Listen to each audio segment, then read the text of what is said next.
Hello, Graham Vincent, violin maker and musician. And tonight I'm in my workshop. I've been really busy. I'm making two violins at the moment, which are both very near finished. I've just got to fit them up. Actually, I've finished making all the fittings.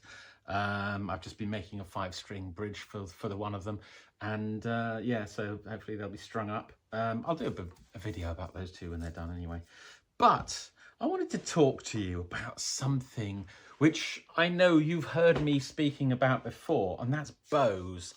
Because I'm really interested in having a go at making a bow. Thing is, I came to the violin from sort of the guitar world, and I think I made the sort of fundamental mistake that many guitarists do, which is to assume that this thing in your right hand when you're playing the violin is not of great consequence. It's, you know, a little more than a glorified sort of plectrum, really. But as you know, as you learn more and more about the violin, you realize just how very far from the truth that is. A bow is fundamental for all sorts of reasons, and it's really interesting. I mean, you know, talking about guitars, with a guitar, you know how very different each guitar is, and they look different as well. But then you get onto violins, and broadly speaking, they kind of look the same. I mean, there's some obvious differences here between these two, but 320 years difference. One sort of made in a factory in China, the other made in the centre of London. Now, I mean, there's, you know, but the difference in sound between violins is surprising, shall we say. I think that's the best way to put it. And even more surprising to someone from the guitar world is how very different the sound of different bows is. It's just, it goes beyond understanding to someone until you start to actually sort of really look into all the different things that are going on in a bow. It just doesn't make sense that a bow could affect the sound so much. And also, I mean, don't forget, when you have a bow, you change the hair fairly regularly. I mean, at the very least every couple of years. But the individual sound of the bow carries on despite the fact that all that hair's been changed, and it's the hair that is in contact with the violin. That's weird, isn't it? But that's how it is. So what shall I play?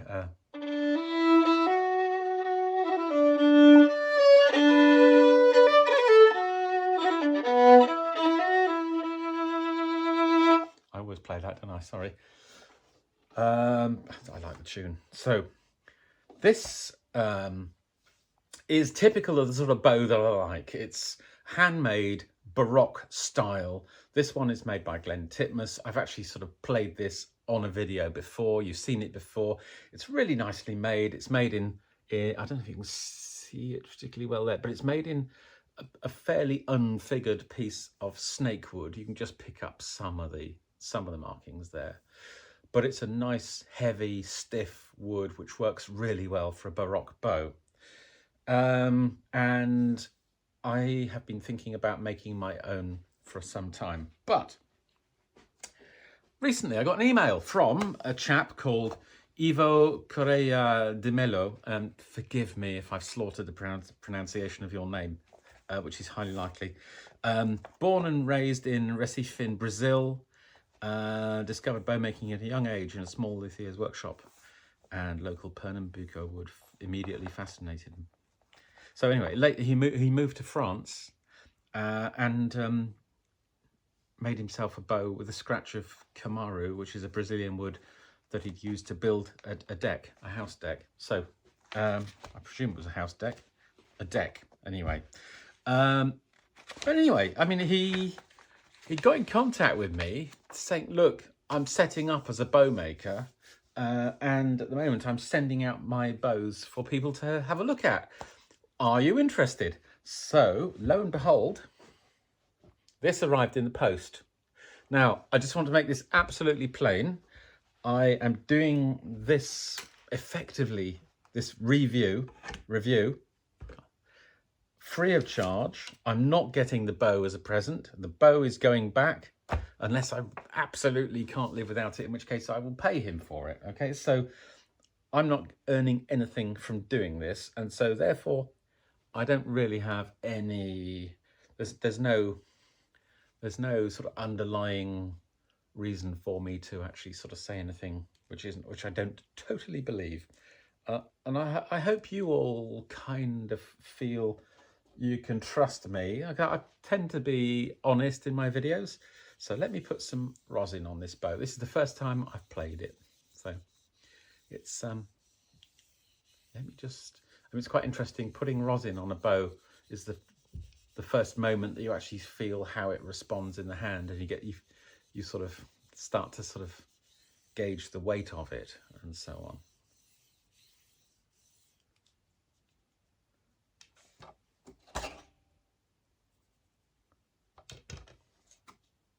It's a similar sort of weight to the other one, but I can tell immediately that the wood isn't as dense. Right, so immediate first impressions. I like the style of it. There are some things I don't like so much. I think that the head shape is a bit basic compared with the Titmus one. A little bit clumpy compared with that. But the general fit and finish, the build, yeah, it's nice.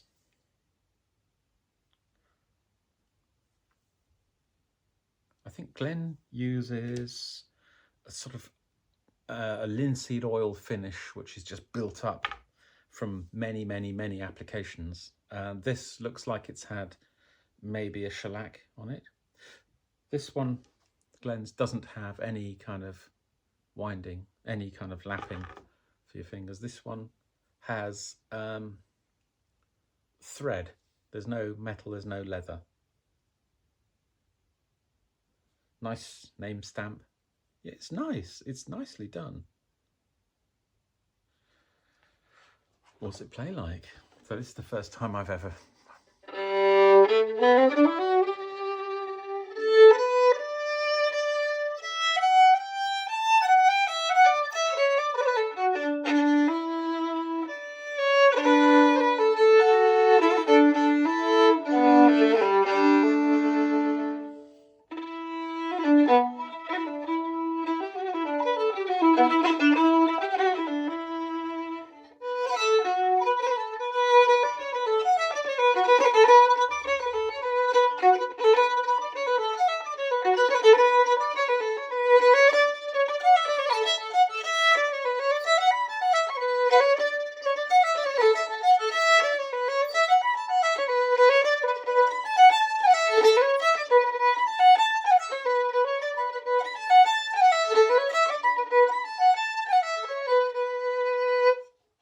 Yeah, it's plays nicely. Plays very nicely. One thing you will notice immediately, let me just slacken both bows off. This Glen Titmus bow is basically a straight stick. This Ivo Correia de Melo one is a cambered stick. Now, whether that's from cambered with heat or whether he's sawn it with a shape or planed a shape into it, I don't know. But that's a fundamental difference, and that means when you tighten up this straight stick, you get a convex bow in it. When you tighten up this cambered stick, it straightens up a little bit, but remains with a little bit of a convex curve. concave curve.